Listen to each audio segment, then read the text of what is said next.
नमस्कार। खबर उत्तराखंड में आपका स्वागत है और मैं हूं आपके साथ हिमांशु वास्तव। खबरों में आगे बढ़ने से पहले नजर डाल लेते हैं हेडलाइंस पर।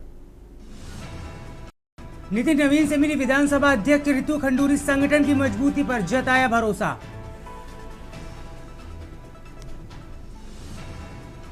हल्द्वानी विधायक सुमित हृदयेश का केंद्र सरकार पर हमला, मनरेगा कमजोर करने का लगाया आरोप। नैनीताल हाईकोर्ट में हुई राशन घोटाले मामले में सुनवाई, दायर जनहित याचिका पर सुनवाई। 2021 में 99 कुंतल से अधिक अनाज सड़ने का मामला। रुड़की में फरार 25,000 का इनामी पॉस्को आरोपी गिरफ्तार, नाबालिग को सकुशल किया गया बरामद। खटीमा में विश्व अल्पसंख्यक अधिकार दिवस पर कार्यक्रम का आयोजन, लोक समस्या निवारण कार्यक्रम का आयोजन।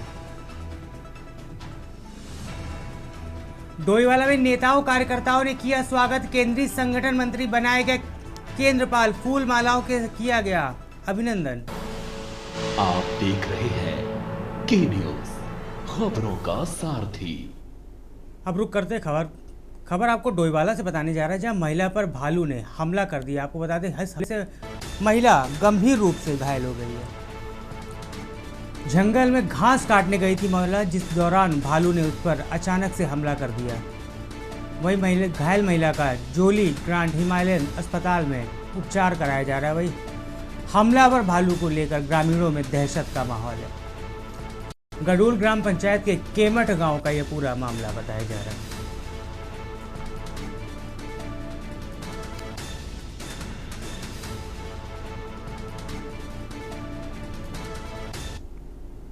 हरिद्वार से अहम जानकारी आपको बताने जा रहे हैं, जहां रिश्वत लेते सरेराम पकड़ा गया बीएलओ। विजिलेंस ने बीईओ ब्रजपाल सिंह को गिरफ्तार किया है। मान्यता नवीनीकरण को मॉडर्न स्कूल से मांगी थी रिश्वत। 40वीं वाहिनी पीएसी क्षेत्र में संचालित है मॉडर्न स्कूल।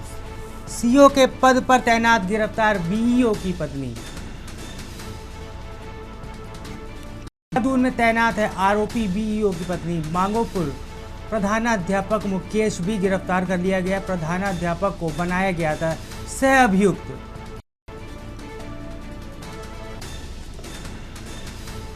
अफसर की कुर्सी बनी सौदेबाजी, उगाही का जरिया।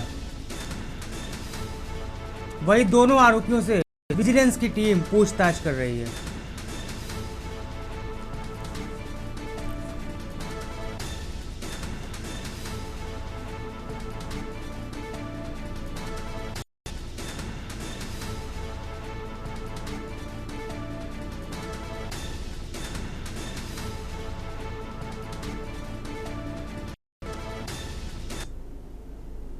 देवभूमि उत्तराखंड में अवैध अतिक्रमण का नाम नहीं ले रहा है। राज्य में अभी तक भूमि पर बने अवैध अतिक्रमण पर धामी सरकार का बुलडोजर चल रहा है, जिसके बाद उत्तराखंड के अतिक्रमण हटाने के लिए अभियान के लिए अपनाई जा रही प्रक्रिया पर उत्तराखंड हाईकोर्ट ने कड़ा रुख अपनाया है। कोर्ट ने प्रभावित पक्षों को बिना नोटिस दिए और उनका पक्ष सुने बिना ही की जा रही ध्वस्तीकरण की कार्रवाई पर नाराजगी जताते हुए राज्य के मुख्य सचिव को तलब किया। देखिए एक खास रिपोर्ट। उत्तराखंड हाईकोर्ट ने वन विभाग, राजकीय राजमार्ग, राष्ट्रीय राजमार्ग, वन भूमि व राजस्व भूमि पर हुए अवैध अतिक्रमण के खिलाफ स्वतः संज्ञान लिए जाने वाली जनहित याचिका पर सुनवाई की। मामले की सुनवाई करते हुए कोर्ट की खंडपीठ ने राज्य सरकार को पूर्व में जिला स्तरीय कमेटी बनाकर अतिक्रमण चिन्हित कर अतिक्रमणकारियों की सुनवाई करने के निर्देश दिए थे। सुनवाई पर याची द्वारा कोर्ट को बताया गया कि कई जगह बिना नोटिस दिए ही प्रशासन ने अतिक्रमण ध्वस्त करने की कार्रवाई की जा रही है, जो सर्वोच्च न्यायालय के आदेशों का उल्लंघन है, जिस पर कोर्ट ने मुख्य सचिव को व्यक्तिगत रूप से वीडियो कॉन्फ्रेंसिंग के माध्यम से कोर्ट में पेश होने के साथ सर्वोच्च न्यायालय के आदेशों का किस तरह से पालन किया जाए ये बताने को कहा है। आपको बता दें कि दिल्ली निवासी एक व्यक्ति ने मुख्य न्यायाधीश को पत्र भेजकर कहा कि नैनीताल के पदमपुरी में वन विभाग रोड के किनारे कुछ लोगों ने संबंधित अधिकारियों की मिलीभगत से अतिक्रमण किया है, जिसकी वजह से लोगों को कई परेशानियों का सामना करना पड़ रहा है, लिहाजा इसे हटाया जाए। कोर्ट ने इस पत्र का संज्ञान लेकर जनहित याचिका के रूप में सुनवाई की थी। साथ में कोर्ट ने जनहित याचिका का क्षेत्र को विस्तृत करते हुए पूरे प्रदेश में राष्ट्रीय राजमार्ग, राज्य राजमार्ग, वन भूमि व राजस्व भूमि से अतिक्रमण हटाने के आदेश सभी जिलाधिकारी व डीएफओ को देकर रिपोर्ट पेश करने को कहा था। कोर्ट के अतिक्रमण पर हुई सुनवाई के बाद राजनीतिक विपक्षी दल भी सरकार के इस कदम को लेकर आमने सामने हो चुके हैं। पूर्व में कोर्ट ने आदेश दिए थे कि जिला स्तर पर कमेटीज बनाई जाए और कमेटीज अतिक्रमणकारी जो चिन्हित है उनकी सुनवाई करें, सर्वे करें।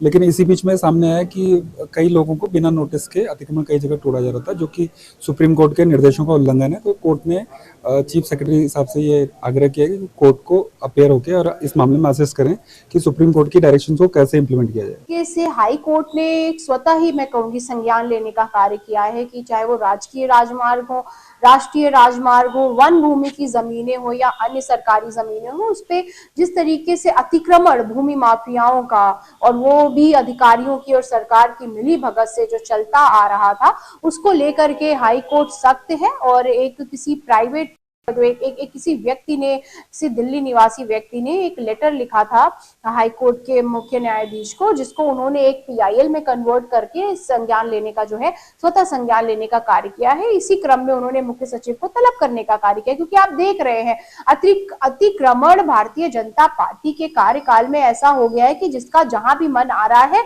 वो अधिकारियों को अपने पक्ष में करके, विधायक और मंत्रियों को अपने पक्ष में करके अतिक्रमण कर ले रहा है। आपने देखा खलंगा आपके सामने जीता जागता उदाहरण है। देखिए, जो अतिक्रमण का मामला, हम समझते हैं कि उसमें सरकार का ये प्रयास है कि सार्वजनिक स्थानों पर हो या फिर किसी अन्य क्षेत्र में हो, इस प्रकार का अतिक्रमण ना हो।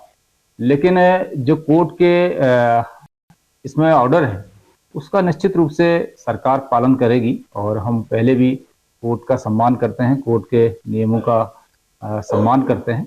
जो भी कोर्ट की गाइडलाइंस होगी उसके अनुरूप जो है सरकार उसका पालन करेगी। प्रदेश में हो रहे अतिक्रमण हटाने अभियान को धामी सरकार सख्त है। हाईकोर्ट के आदेश के बाद बिना नोटिस के अतिक्रमण हटाए जाने को लेकर आम जनता भी इसका गुस्सा सरकार के खिलाफ देखने को मिल रहा है। चाहे इसको लेकर प्रदेश सरकार विकास के कामों का हवाला दे रही हो, वहीं विपक्षी दलों ने भी सरकार से बिना नोटिस दिए अतिक्रमण हटाने व बेबस जनता के लिए कोई नीति न बनाने को सरकार से जवाब मांगा है। साथ ही सरकार का अतिक्रमण को लेकर विरोध किया है। अतिक्रमण का मामला उत्तराखंड में दिन पर दिन बढ़ जा रहा है और उत्तराखंड क्रांति दल का हमेशा अतिक्रमण के विरोध में रही है। और वर्तमान में जो हाईकोर्ट ने अतिक्रमण हटाने के लिए जो उत्तराखंड सरकार को हाईकोर्ट में तलब किया है, ये एक बहुत अच्छा अच्छी सूचना है और जनहित में एक अच्छी प्रक्रिया है। और मैं समझता हूं कि न्यायालय को अतिशीघ्र और कठोर कदम लेकर के सरकार को ये न केवल चेतावनी बल्कि देना चाहिए कि जहां जहां पर भी अतिक्रमण है उसको तुरंत हटाया जाए। देखिए, मैं कह रहा हूं किसी भी तरह का अतिक्रमण, किसी भी तरह के अवैध कब्जे जब होते हैं, अवैध कब्जों को हटाने के लिए माननीय न्यायालय की तरफ से, उच्च न्यायालय की तरफ से लगातार दिशा निर्देश मिलते हैं। और जब दिशा निर्देश मिलते हैं तो सरकारें उसके खिलाफ कार्रवाई करती हैं। और मेरे युवा मुख्यमंत्री का मत बिल्कुल स्पष्ट है, सही को छेड़ना नहीं है और गलत को छोड़ना है। प्रदेश में लगातार हो रही अतिक्रमण मामले को लेकर कार्रवाई को हाईकोर्ट ने सख्त निर्देश देते हुए सरकार को निर्देशित किया है कि चिन्हित अतिक्रमण पर जिला स्तरीय समिति गठित की जाए और अतिक्रमण की सुनवाई का अवसर दिया जाए। साथ ही अदालत को बताया गया है कि कई स्थान पर बिना नोटिस जारी किए बिना सुनवाई का ही अतिक्रमण हटाने की कार्रवाई की जा रही है, जो इस संबंध में सुप्रीम कोर्ट के निर्देशों का उल्लंघन है। अब ऐसे में धामी सरकार की लगातार हो रही अतिक्रमण पर कार्रवाई को लेकर कई सवाल खड़े होते हैं। अगली सुनवाई 19 दिसंबर तय की गई है। न्यायालय का फैसला आने के बाद ही तय होगा कि आखिरकार धामी का बुलडोजर प्रदेश में किन नियमों के आधार पर चलेगा। Uttarakhand desk report.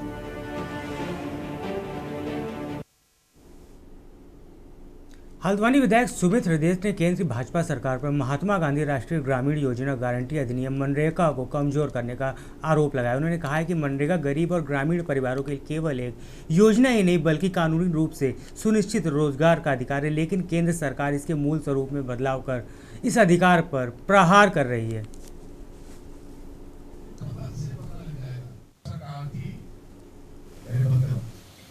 नहीं, सबसे पहले तो हमारे राष्ट्रपिता महात्मा गांधी जी के लिए, या मैं तो ये समझता हूँ राष्ट्र का ही अपमान हुआ है कि उनके नाम की योजना, चलो समझ में आ सकता है कि भाजपा का एजेंडा है गांधी नेहरू परिवार के खिलाफ। अगर उनके नाम की कोई योजना होती, नाम बदलते, तो शायद हम लोग फिर भी समझ सकते थे। लेकिन ये अनुचित है कि हमारे राष्ट्रपिता महात्मा गांधी की अवहेलना हुई है और कहीं ना कहीं राष्ट्र की अवहेलना हुई है। और दूसरी बात, जो नीति की अगर हम बात करें, पहले 90-10 का रेशो था, 90 केंद्र देता था, 10 राज्य, उसको परिवर्तित करके 60-40 कर दिया। फिर जो विकेंद्रीकरण पूरी सत्ता का करा था राजीव गांधी जी ने पंचायती राज्य एक्ट लाके। पहले ग्राम प्रधान सुनिश्चित करता था।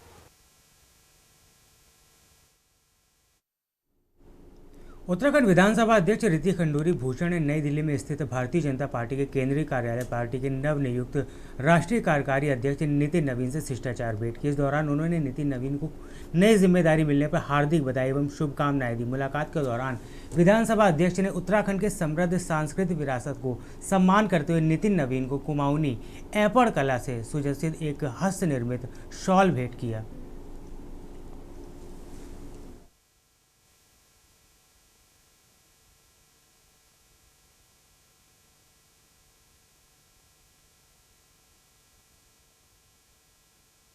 हाईकोर्ट ने वर्ष 2021 में 99 कुंतल अधिक का अनाज बिना वितरण के रख रखाव के चलते सड़ने डीएम के आदेश पर दोषियों की रिकवरी के आदेश को कमिश्नर द्वारा माफ किए जाने को लेकर जनहित याचिका पर सुनवाई हुई है। मामले में आज हुई सुनवाई के दौरान कोर्ट की खंडपीठ ने डिस्पैच रजिस्टरों का अवलोकन करने के पश्चात जिलाधिकारी को 5 जनवरी तक शपथ पत्र पेश करने का आदेश दिया है। वहीं मामले की सुनवाई के लिए कोर्ट ने अगली के 5 जनवरी की तय की है।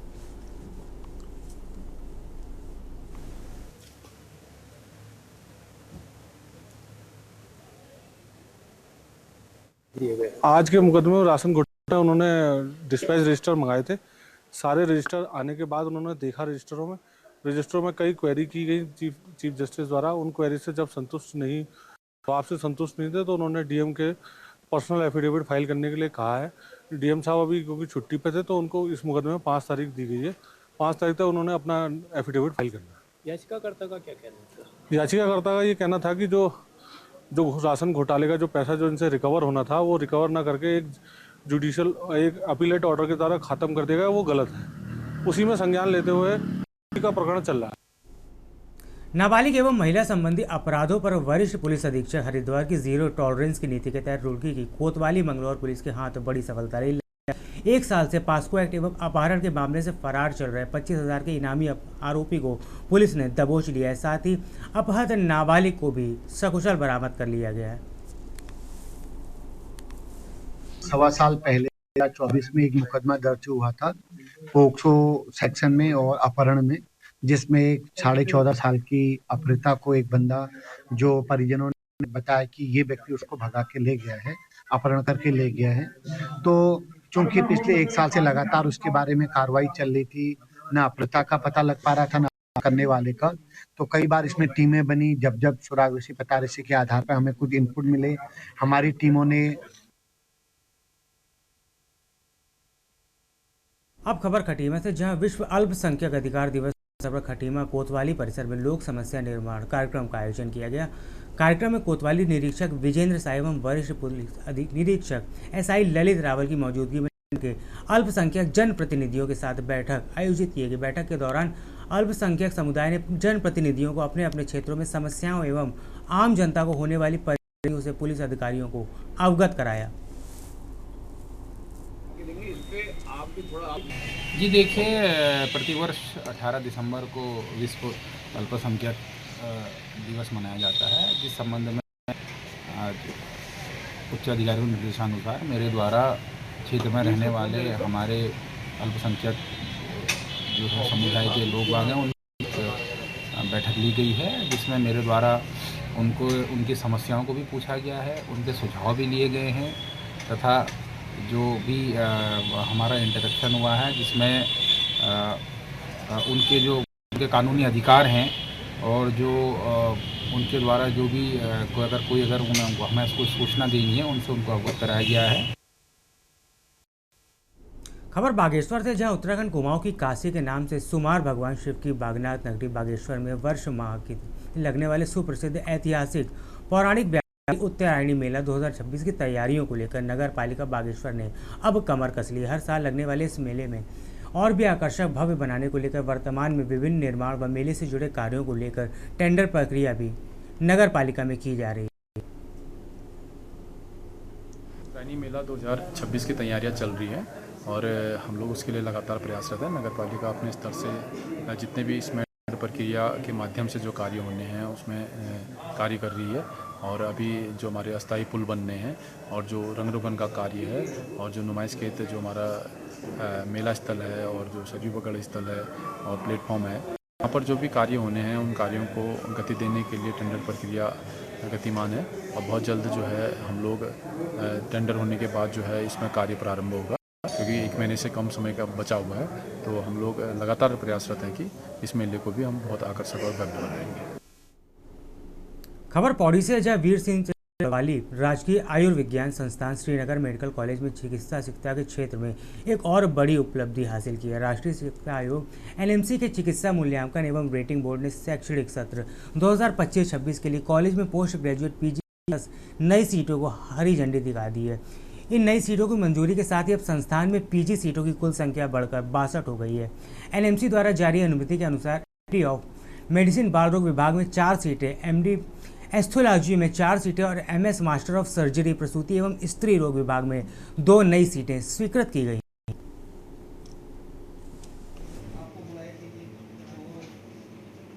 मेडिकल कॉलेज श्रीनगर में वर्तमान में 150 एमबीबीएस सीटें हैं और 52 पीजी की सीटें हैं, जिसमें डीएनबी, डिप्लोमा, एमडी की सीटें हैं। अभी नेशनल मेडिकल कमीशन से 10 पीजी सीटों की बढ़ोतरी का जो है आदेश प्राप्त हुआ है, जिसमें कि 4 सीटें एनेस्थीसिया विभाग में, 4 सीटें पीडियाट्रिक्स विभाग में, बाल रोग विभाग में और 2 सीटें गायनी विभाग में मिली हैं। और विभागों में 4 विभागों में जैसे कि सर्जरी, ऑर्थोपेडिक्स, स्किन, बायोकेमिस्ट्री में हमें अपील करना है। जो भी हमारे अभी संकाय सदस्य जिनकी नियुक्ति हुई है उनका आदेश हमें जो है भेजना है। फिलहाल वक्त हो चला है छोटे से ब्रेक के बाद आपका स्वागत है। अब रुक करते हैं खबरों की। प्रियम श्री केंद्रीय विद्यालय नंबर 1 में रुड़की में राष्ट्रीय कैडेट कोर की शुरुआत के बाद विद्यालय परिसर देशभक्ति और अनुशासन के रंग में रंगा नजर आ रहा है। एनसीसी शुरू होते ही छात्र छात्राओं में खासा उत्साह देखने को मिल रहा है। 10 यूके बटालियन एनसीसी द्वारा प्रथम कुल 50 कैडेटों का चयन किया गया है, जिसमें 33 छात्र और 17 छात्राएं शामिल हैं।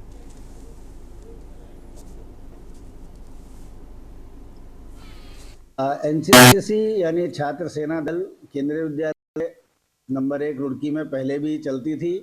बीच के कुछ वर्षों में वह बंद हो गई। इसके बाद हम लोगों ने प्रयास किया 84 के बटालियन और 10 यूके बटालियन दोनों में, और सौभाग्य की बात है कि 10 यूके बटालियन में जेडी ग्रुप में हमारे विद्यालय का सिलेक्शन हुआ। 31/7/2025 को हमारे विद्यालय की छात्र सेना दल की शाखा पंजीकृत हुई। में कुल उसमें 33 कैडेट जो कि बालक हैं और 17 कैडेट जो कि छात्राएं हैं, वे अपना प्रथम वर्ष का ज्ञान प्राप्त कर रहे हैं। अगले साल द्वितीय वर्ष में हो जाएंगे और फिर प्रथम वर्ष में 50। इस प्रकार अगले साल तक हमारे पास 50 और 50 100 कैडेट्स एनसीसी में आ जाएंगे। देहरादून में कैबिनेट मंत्री गणेश जोशी ने गुरुवार को कैंप कार्यालय में आयोजित जन सुनवाई कार्यक्रम के दौरान दूर दराज क्षेत्रों और शहर से आए लोगों की समस्याएं सुनी। जन सुनवाई में शिक्षा, स्वास्थ्य, सड़क, बिजली, पेयजल, पेंशन एवं अन्य कल्याणकारी योजनाओं से बड़ी शिकायतें रखी गई थी। मंत्री ने कई मामलों का मौके पर ही समाधान कर दिया और शेष समस्याओं के लिए त्वरित निस्तारण संबंधित अधिकारियों को समयबद्ध कार्रवाई के निर्देश भी दिए।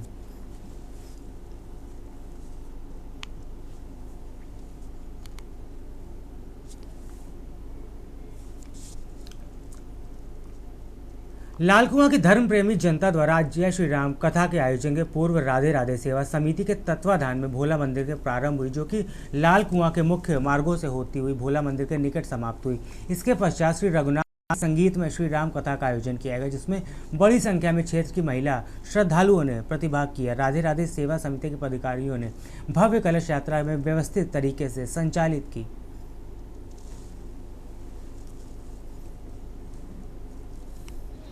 यहाँ पर भोला मंदिर के सामने श्रीमद् भागवत कथा के पश्चात पिछली बार और इस बार श्री राम कथा का आयोजन किया जा रहा है। और राम कथा का आयोजन जैसा कि सनातन धर्म की परंपरा है, हम कलश यात्रा निकालते हैं और कलश यात्रा निकालने के पश्चात हमारे जो परम श्रद्धेय आचार्य जो कथावाचक हैं डॉक्टर पंकज मिश्रा जी, बहुत ही विद्वान हैं, उनके द्वारा आगामी 9 दिनों तक अपने मुखार बिंदु से श्री राम कथा का श्रवण किया जाए कहा जाएगा। कि हमारे राजीव नगर बंगाली कॉलोनी से 25 से कलश यात्रा निकली है। इसमें सभी का सहभाग चला है। सभी का आशीर्वाद से श्री राम के चरणों की धूल से आगे चलते हुए हम श्री राम भक्तों को प्रणाम करते हैं और नमस्कार करते हैं और जय श्री राम बोलते हैं। खबर देहरादून से, जहां एसएसपी की अचूक रणनीति के तहत पुलिस ने छारा सेलोकाई क्षेत्र में 22 वर्षीय नशा तस्कर को गिरफ्तार कर बड़ी मात्रा में बरामदगी करने में सफलता प्राप्त की। आरोपी के कब्जे से पुलिस ने 3 किलो 291 ग्राम गांजा बरामद किया। पुलिस के मुताबिक गिरफ्तार आरोपी एक निजी शिक्षण संस्थान का बीएससी एग्रीकल्चर द्वितीय वर्ष का छात्र है, जो जल्दी से जल्दी अधिक पैसे कमाने के लालच में मादक पदार्थों की तस्करी में संलिप्त था।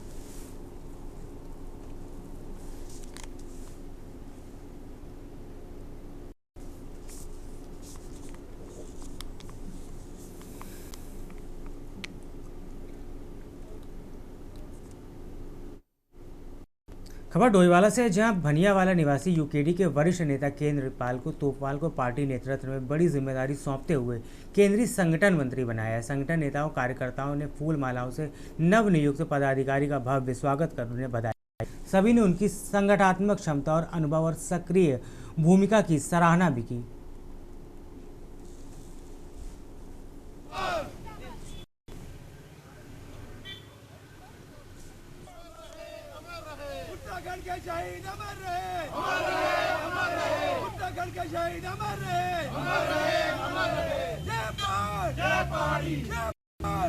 जो जिम्मेदारी दी गई हमारे केंद्रीय अध्यक्ष जी और हमारे संरक्षक मंडल और हमारे सभी सीनियर और हमारे प्रवर्तन के कार्यकर्ताओं का जो हमें सम्मान और प्यार मिला, मुझे जो दल में जिम्मेदारी दी गई है वो केंद्रीय मंत्री की है और निश्चित तौर पर 2027 के लिए हमने कमर कसनी शुरू कर दी है और हमारे साथ युवा शक्ति और मातृ शक्ति बढ़ चढ़कर हिस्सा ले रही हैं और दल से जुड़ रही हैं। चाहिए और इन दोनों सरकारों ने, ये दोनों सरकार एक ही है, मित्र विपक्ष और विपक्ष दोनों एक ही है, विपक्ष है।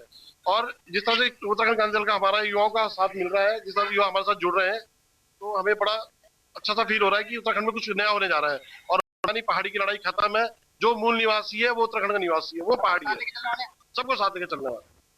28 तारीख को महासम्मेलन रखा गया है उत्तराखंड क्रांति दल के द्वारा और इसमें परवादून से जितने भी हमारी युवा शक्ति, मातृ शक्ति है और जितने भी बड़े बुजुर्ग लोग हैं, सारे लोग वहां पे आ रहे हैं और उत्तराखंड क्रांति दल की सदस्यता ले रहे हैं।